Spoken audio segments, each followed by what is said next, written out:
G'day guys. So it's mid-April 2025 here in Australia. I'm Faye, nice to meet you all. If you haven't been here before, you've heard me ramble on. Be another rambling video. Again, we're in the top orchard, the garden. I'm down, it's fairly late, I think it's about 10 or 11 o'clock in the morning. I didn't check before I come down here. Yesterday was a very long, hard day. It was about 38 degrees Celsius, which I think is about 98 Fahrenheit for the Americans. And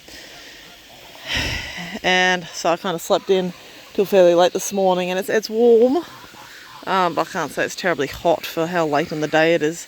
I'm currently down here in the gardens doing a little bit of work. Thought I'd do a quick video because a few people have asked some questions more about the garden beds a bit, which I will get to. I've just fed, these are my meat ducks. They're all a mishmash of stuff. There's also some geese in here who are just getting acclimatized to me and the feeding routine. They're going to be pushed out with my main goose flock, which are out and over there. They're not in here because they know how to get in the garden beds and they eat all this. These guys haven't learnt that trick, but they're slowly, this is as close as they've gotten to me since they've been here for almost a week, maybe a bit more than a week. But these guys haven't, I've ran out the old grain. I've just poured most of a 40 kilo, which is about 88 pounds, into that feeder, and then the ducks fill themselves up, the geese will fill themselves up, and then I'll top the rest of it up. I've still got to go do my chickens today. These guys also waiting for me to clean them, refill their pools. But currently I'm just watering the gardens because they need a good drink after yesterday. Anyways, so if you haven't been here before, I'm in rural northern New South Wales, Australia. We are in autumn now, going into winter. It is still ridiculously hot, for this time of year. I grow most of my own vegetables and limited amount of fruit, and I try and produce a good amount of our own meat as well. So if you want to know what we're growing at the moment, I've got various varieties of carrot. I've got Harlequin carrots, I've got Chantenay carrots, and I've got Nebula Black, I think they are, in this bed. Sorry, I'm not actually focusing, I'm watching the goat over there. I've also got some French finger radishes, which are a long pink radish, which are just about pretty much ready to harvest. As you can see, that's the finished product essentially. I won't probably get to all of them today, but I'll probably start pulling out a few for pickles. They've just all been given a good water, that's why they're a bit lopsided. And that bed was recently filled, which is basically what I'm going to cover most of today. I do have to be mindful, there was a red belly black here last night, so I've just got to be careful. Red belly blacks are venomous. They're pretty hard to provoke into a bite, I will give credit, but I still got to be mindful. Anyways, so the garden beds. These are, I'm going to pause for a second because I just got to fix my hair. Sorry about that. So my garden beds, a few people asked about the garden beds, and I thought I'd just make a video just to cover the garden beds basically. So as you can see, they are not professional garden beds. They are a mishmash of materials. Most of them are actually made out of old fencing materials. So you can get fence posts, fence rails, fence panels, the whole shebang. You can get them for nothing in a lot of places here in Australia. That is what all my garden beds are made out of. Privacy fence panels, which here we use colour bond. There's also old roofing metal, so corrugated iron, tin, whatever you have. Full sheets, half sheets. We've had some split sheets or sheets that we end up just cutting down to half to try and make them relatively similar in width. I did a long shallow bed over there, which initially was used for corn and stuff. Now it's got some turmeric that is slowly on its way out, and it's covered in weeds, which it'll have to be addressed. But yeah, so this was all free. I just had to pay for a packet of screws, and even then a lot of the screws we were able to reuse from other projects. Are they perfect? No, they do have holes in them. Do they leak a bit of material? Yes they do, but it takes a long time. I filled this bed all the way up to the top about 6 months ago, and it's only sunk down by about an inch. They will always settle, doesn't matter what bed you have, they will always settle some. but these are just essentially a free garden bed that you can do. Some of the and these were put in 2020. We're now 2026. That's 6 years, and I've grown enough vegetables and stuff to sustain my husband, even some of my critters. I'll get his water. His other pond is still full if he's really thirsty, guys. I can just hear them making noise behind me. You can see some of the posts are starting to get a bit of rot in them. When it comes time to it, we'll just section that out. Section this bit out, pull the tin off, and we'll just replace the post. A lot of hard work, yes. But if I get 6, 8, 10 years out of them, I'm happy with that. And as it comes to filling them, they are quite deep beds, as you can see. That one actually took the most fill, even though it's the shortest. I'm just going to move this. I don't run sprinklers. I just run a hose. We did do sprinklers, but the ants get into the sprinklers and block them up. As you see, I've got 3 garden beds in main activity.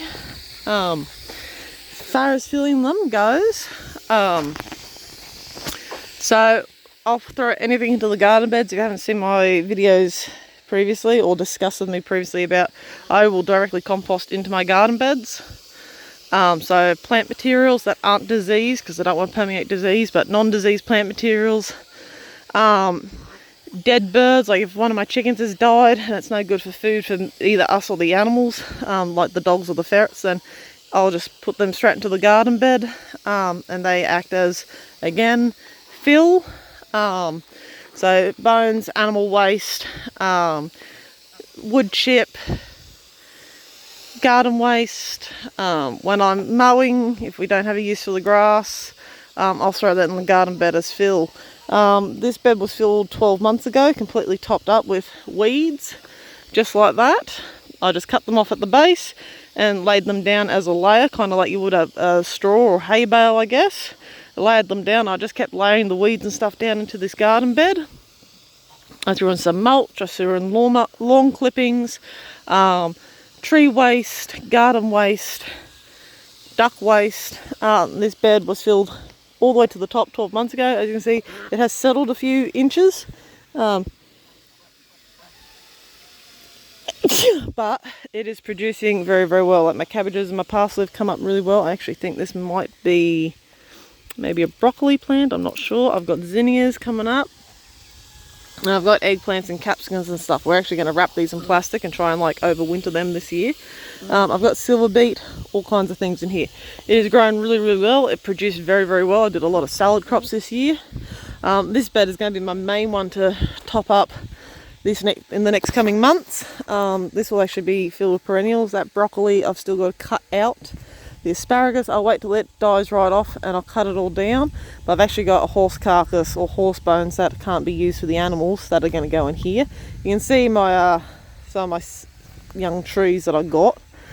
These were all lily-pilly ryeberries. Unfortunately, they have all died. But the bottle brush and the gardenias and stuff have survived really well. So 4 out of 12 loss, 30% loss, not terrible. I was a bit dubious when I got them that they would make it. My pineapples are also growing. They will be planted somewhere more permanent. They won't be staying in those little pots. I just needed somewhere to start them out here.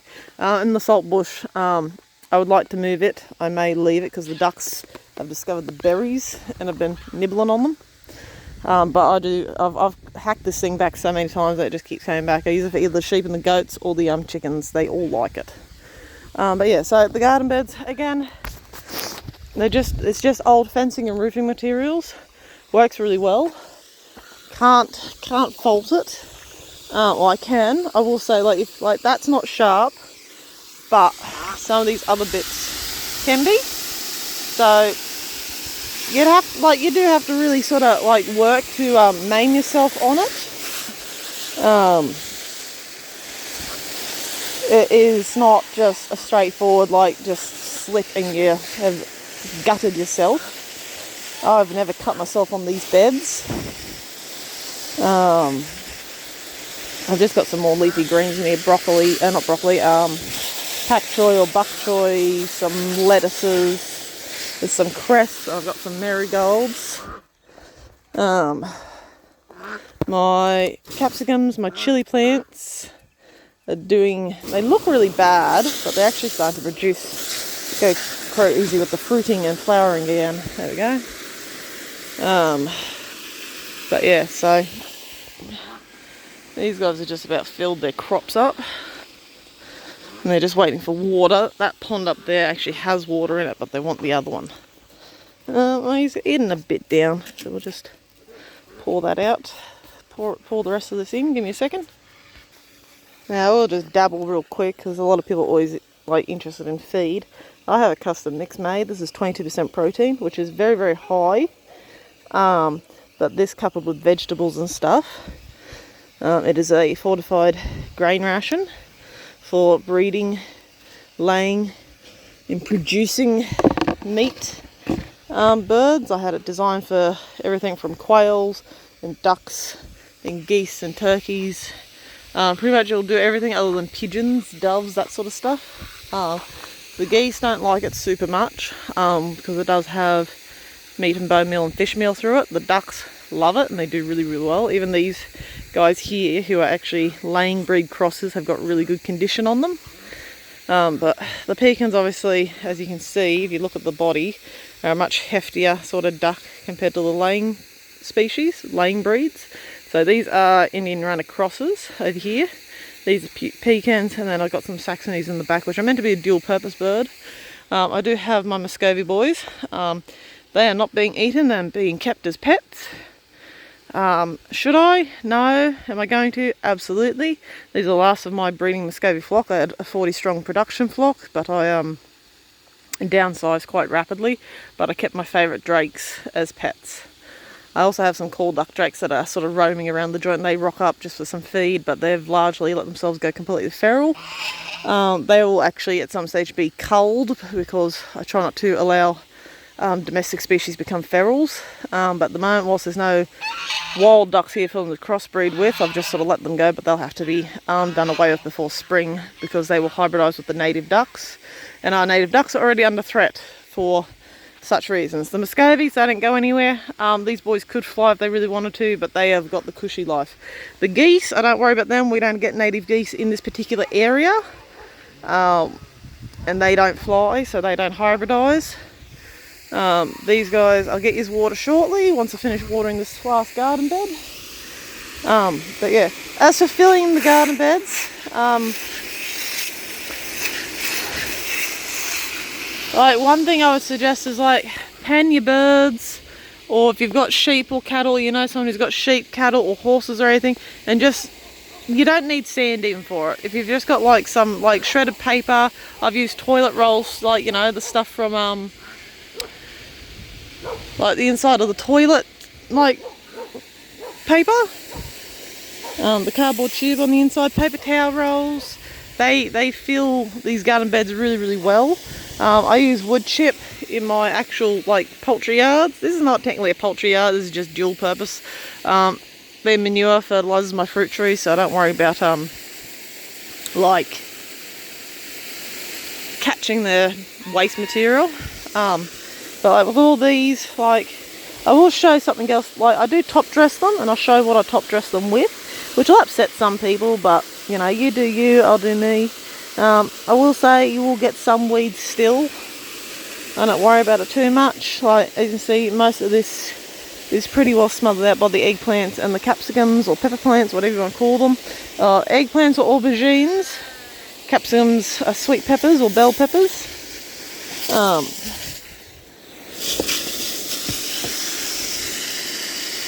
There we go. But I'll very diligently just walk down with care. I'll go back down to these beds, even though this is where the snake was. You're alright, sweetheart. This particular bed, the wood chip is actually from my old chicken pen. You can see there's feathers and stuff through it. It's full of all the manure and waste material from the chook pen, and it's been in here for 6 months, and so I just started planting into it with my carrots and my radishes, and so far they've gone really, really well. Those radishes are about 4 weeks old and they've grown fantastically. As I said, I'll pick a few out to have with dinner and do some pickles with. If you worry about the cardboard, it is here just for weed suppression. But it has become also a really nice place for things to hide, so I really need to put boots on and start putting the wood chip down. And anyone wondering, this duck's got joint issues. She's actually quite old.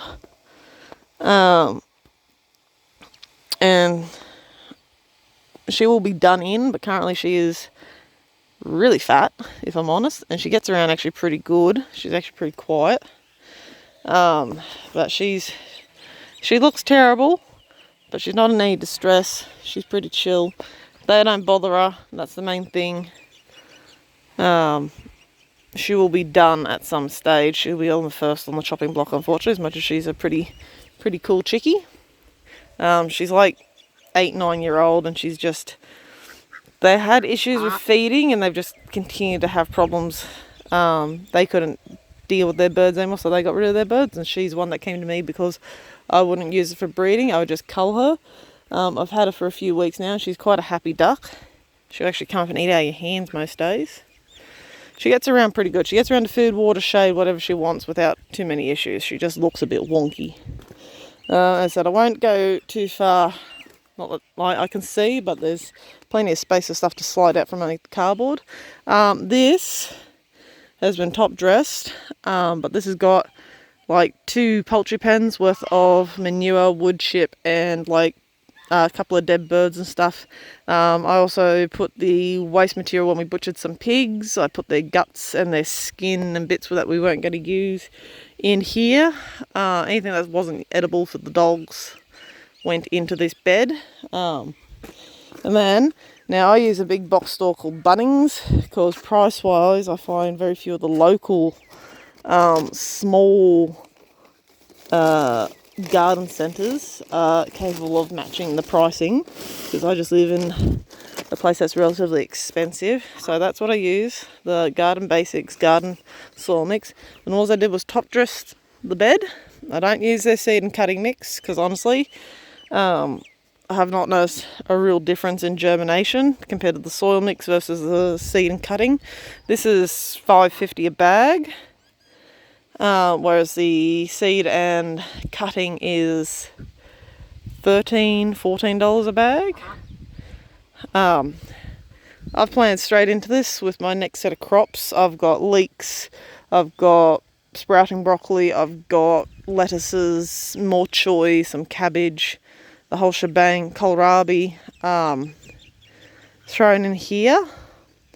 That was, what's today? Today's Sunday. I did that all Friday night, so not quite 48 hours yet.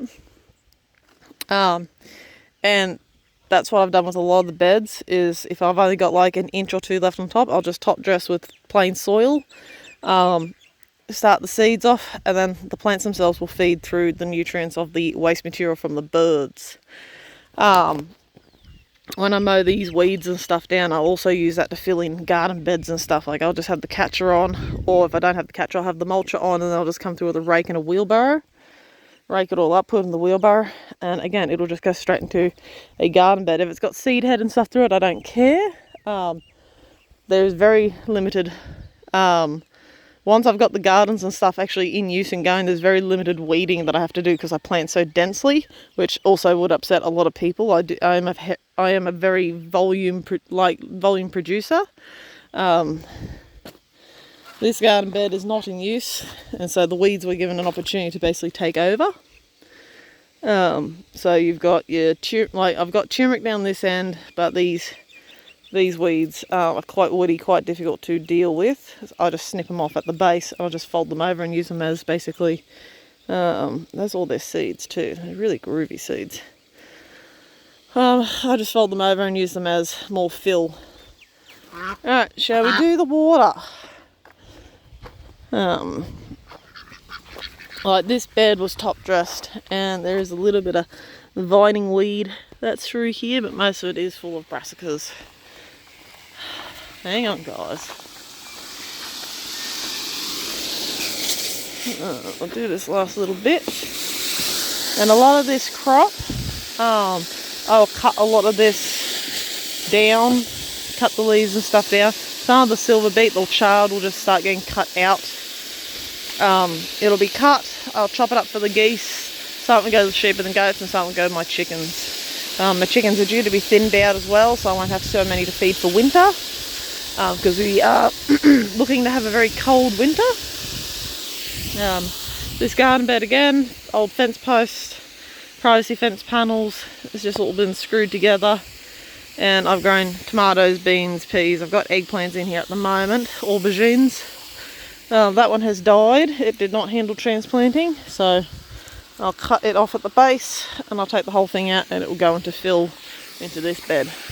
That's another thing, any old pots or dead plants I will also, that aren't diseased, will just get dumped in here. So I've got horse bones to go in here. Bones break down, they do make nutrients and minerals. One of my videos actually accidentally dug up an old rabbit head that had been buried there about a while ago. Couldn't tell you how long ago, really. Can't remember which bed it was. But yeah. And they take on water pretty well. They got baked pretty hard yesterday in the sun, so the geese will periodically strip my eggplants back, which is what all this damage is from. I'll come and cut these damaged branches off. But now that they've got grain again, they'll probably be alright. They'll leave the gardens alone.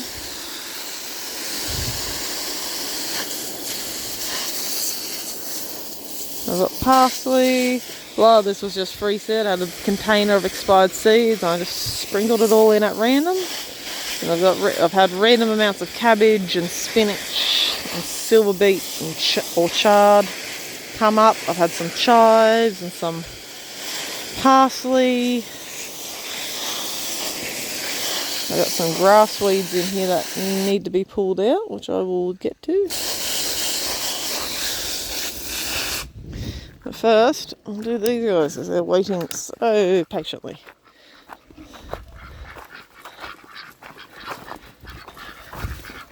They have their own favourite spots.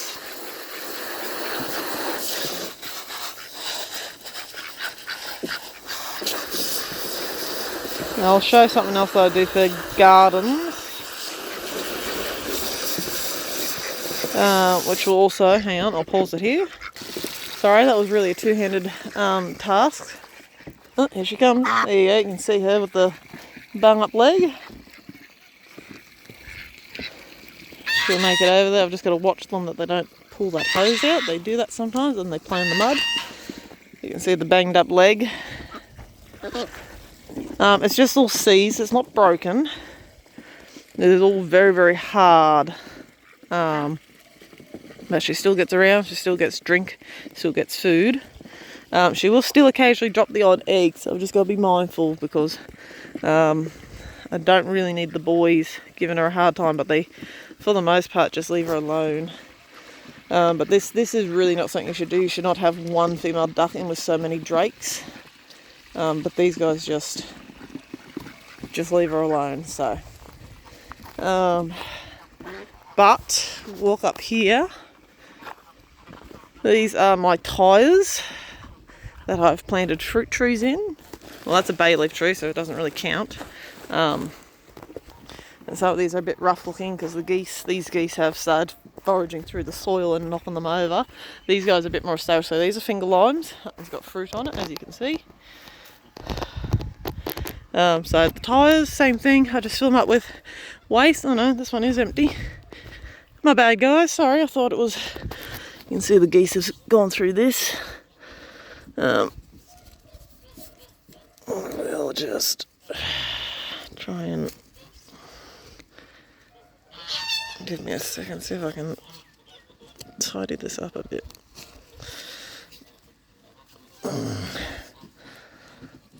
There we go. There. Alright, well that's leaning a bit more right. I'll have to fill that in with dirt. But yeah, soil is quite moist. The geese have obviously gone through looking for weeds. Like, that is one benefit of the geese. They will eat weeds, but I shouldn't have let their grain run out quite for so long. This is a very sad looking lemon tree. that has started the fruit, but I think that is below the graft point, so that has got spikes, the top of it doesn't. So I have to cut that off. We deliberately chose a non-thorny variety, but I may have to get a different type because that seems to be struggling. But no, the tyres for the most part work really well. Because our biggest issue when we first bought this place was anytime it rained, because it's so heavily cultivated, this ground is very, very water retaining, and we get root rot. Just being that little bit higher off the ground stopped the root rot, because I originally had like 40 of these all planted out, different varieties. They all got root rot and died. I also think it's why some of these other trees have had such a hard time recovering, because we did have a severe drought before we bought this place. And so for some of them, going from drought to extreme flooding has sort of caused issues in and of itself. We've slowly just not killed, but cut out the dead, dying or diseased trees, and we've replaced them. Like this is a pomegranate, which I've already done the fruit off. That's another pomegranate that's never fruited. It's been here for 6 years. They were both planted at the same time, even though they're right next to each other. For some reason, that one, which was the smaller one, took off, and that one's it's getting better. But that's another pomegranate. That was a birthday present from a friend. This needs a good drink. It has got a lot of leaf curl going on. It's a bit rough looking. This is actually my best producing tree, but it is very not happy with how dry things have been. And I'm trying to be very moderate with my water too, and everything just gets one big drink, like the trees. Gets one big drink once or twice a week. But this ground is also getting quite hard. I need to get there with a pitchfork and put seaweed, stab the ground really, really well, and then put seaweed and lime down for these guys. But that's a work in progress. But no, tyres work really well. Fill them up the exact same way. Sometimes if one of the pets dies, they'll be buried inside a tyre as their little place to be. Like my parents' 2 chihuahuas are there. Their trees have not survived very well though. We're going to have to find something a bit hardier than the kumquats, because they have not thrived very well. They're sort of, the graft point has shot off, and they're also now spiny because my parents like to get grafted varieties. I try not to get grafted varieties, but I'll try again with something else with these. But yeah, so my parents' 2 chihuahuas are here. My old Staffy, that peach tree will get cut out, thrown into one of the garden beds, and my old Staffy will go there. She's 16. Because these 3 essentially grew up with each other, so they'll go there. I've got 2 Jack Russells that will eventually pass away, and they'll be buried probably over here. Just everyone's got a place that sort of in mindset for when they go. That way I've always got, because I won't be living here, I will be dying here. But that is sort of the long-term plan. But yeah, that was a bit of a dark ending. But yeah, so the garden beds, as I said, it's a great way to do it if you can find the materials. As I said, look for anyone who's clearing fence, like getting rid of old fence panels, roofing irons, stuff like that, and make do. You can make them as big or as little as you want. If you have bigger pieces, you've got more to work with. So yeah, if that's an idea for you, good luck. I hope you enjoyed it, and I'll catch you next time. Ciao.